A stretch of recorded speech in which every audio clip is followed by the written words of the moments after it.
جنت مل گئی. کام ہے. حضرت غوث پاک نے فرمایا کہ میرے مریدوں میں جو ہو گیا، میرے عقیدت مندوں میں جو ہو گیا، میرے دربار میں جو آ گیا، میرے مدرسے میں جو آ گیا، میرے آستانے پر جو آ گیا، میں نے اس کی مغفرت کر دی. اللہ نے نہیں فرمایا، مجھے رجسٹر دیا ہے، اللہ نے مجھے طاقت دی ہے، کیونکہ مومن کی فراست سے نا طاقت عطا فرمائی ہے. حاضری کے جو ایسے کرتے ہیں ان کو اتنی طاقت عطا فرمائی اللہ تعالیٰ نے، تو ان کا کام بن جاتا ہے. حضرت غوث پاک رضی اللہ تعالیٰ عنہ کی باب اقدس کے اندر باب العرج کے قبرستان کے کچھ بندے حاضر ہوئے، عرض کرنے لگے جا غوث پاک رضی اللہ تعالیٰ عنہ قبر سے مردے کی چیخنے کی آوازیں آ رہی ہیں، آپ دعا فرما دیں. مردے کے چیخنے کی آوازیں آ رہی ہیں، اس پر یقیناً عذاب ہو رہا ہے، مردہ چیخ رہا ہے، آپ اس کے لیے دعا فرمائیں. حضرت غوث پاک نے فرمایا کیسے دعا کر دوں؟ کیا میری بارگاہ میں آیا ہے؟ کیا میرے مدرسے سے گزرا ہے؟ میرے مریدوں میں سے ہے؟ میرے عقیدت مندوں میں سے ہے؟ کس میں سے ہے؟ تو آپ نے سب لوگوں نے ان لوگوں نے کہا حضور ہم نہیں جانتے. فرمایا میرے مدرسے کے سامنے سے گزرا ہے؟ چلو میرے مریدوں میں سے نہیں ہے، میرے عقیدت مندوں میں سے ہے، نہیں پتا. مدرسے کے سامنے سے گزرا نہیں پتا، آستانے کے سامنے گزرا نہیں پتا، کبھی زبان پہ میرا نام لیا کہتے نہیں پتا. پھر فرمایا کہ میں پوچھتا ہوں، میں پوچھتا ہوں، تمہیں تو کچھ بھی نہیں پتا، میں پوچھتا ہوں. حضرت غوث پاک نے زبان مراقبہ شروع کر دیا. مراقبے سے فارغ ہوئے، کل ہوئے گا مراقبہ، دیکھتے کیا نظر آتا ہے جی. ہم ناطے پڑھتے ہیں، مدینے کا سفر کرتے ہیں، پتہ نہیں کوئی مدینے جاتا. مجھے پچھلے مراقبے میں ایک مائی نے کہا ہم مدینے چلے گئے تھے، پتہ نہیں آدمی کو مدینے دوبارہ. اس کے بعد جو ہے نا حضرت غوث پاک نے مراقبہ شروع کر دیا اور حضرت غوث پاک رضی اللہ عنہ فرمانے لگے مراقبے سے فارغ ہو گئے کہ مجھے فرشتوں نے ابھی بتایا ہے وہ آپ سے محبت کرتا تھا. آپ فرماتے ہیں کہ مجھے فرشتوں نے ابھی بتایا ہے کہ وہ مجھ سے محبت کرتا تھا، اس کی زبان پہ میرا نام بھی آیا. وہ مجھ سے محبت کرتا تھا، میرا نام بھی اس کی زبان پہ آیا، اس کے لیے دعا کرتے ہیں. آپ نے دعا فرمائی، باب العرج کے قبرستان میں چیخوں کی پکار کی آواز بند ہو گئی. ٹھیک ہے، تو یہ اللہ والوں کے ذریعے تو یہ نعمتیں ملتی ہیں. حاضری کے یہ فائدے ہوتے ہیں. یہ حاضری تو ایسی نعمتیں ہوتی ہیں تمام. وہ بھی یہ دعا کرتی تھی مولا میری تعجب کس چیز کا سنوں میں سے، تعجب کس چیز کا. ہم نے تو اس کو حاضری کا اس کو اشتیاق اتنا تھا، 90 برس میں بھی اگر سلامت ہے، پیدل جا رہی ہے.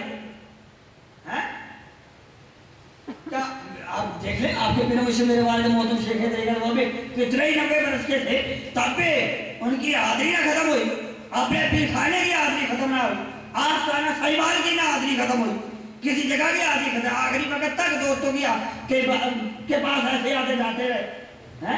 عقل سلامت رہی، جسم سلامت رہا، آواز سلامت رہی. کوئی چیز نے بھی جواب دیا تو اس لیے پھر جواب کوئی چیز نے نہیں دینا تو پھر کیا ہے اس کے ساتھ کامل جاری لگا لیں. تو پھر حدیث پاک سناتا ہوں. مسند امام احمد بن حنبل کی حدیث پاک ہے.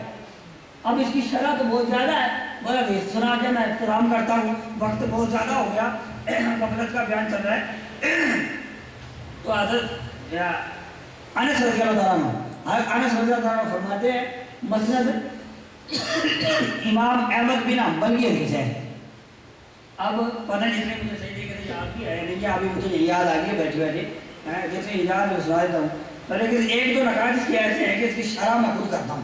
اس کی شرح میں نے نہیں پڑھی، میں تو حدیث پڑھی تھی لیکن ابھی یاد نہیں، کئی دنوں میں پڑھی تھی، تو ابھی ویسے ہی اسی وقت یاد آ رہی ہے تو جتنی یاد ہے سنا دیتا ہوں. شرح نہیں ہے لیکن اس کی ایک شرح تھوڑی سی میں خود ہی کر دیتا ہوں.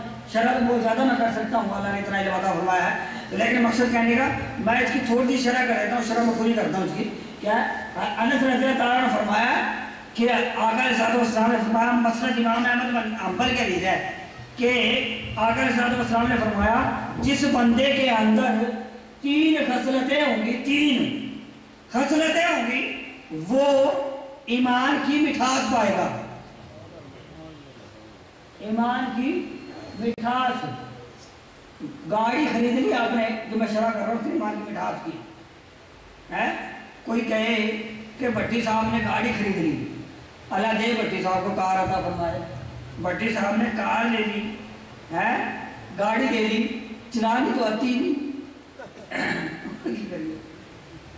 گاڑی خرید لی، چلانی تو آتی نہیں، گاڑی کھڑی کیا کرے گی؟ میں اس بات کی پہلے سمجھا رہا ہوں پھر اس کی شرح کروں گا۔ آقا علیہ الصلوۃ والسلام نے فرمایا جس بندے میں 3 خصلتیں ہوں گی وہ ایمان کی مٹھاس پائے گا، ٹھیک ہے؟ ایمان کی مٹھاس کیا؟ وہ 3 خصلتیں بیان فرمائی ہیں، وہ بعدیں بتاتا ہوں، پہلے آپ کو مثال سمجھا دوں، یہ میں نے خود ہی کری ہے، بس ایسے ہی ہے بس آ کر۔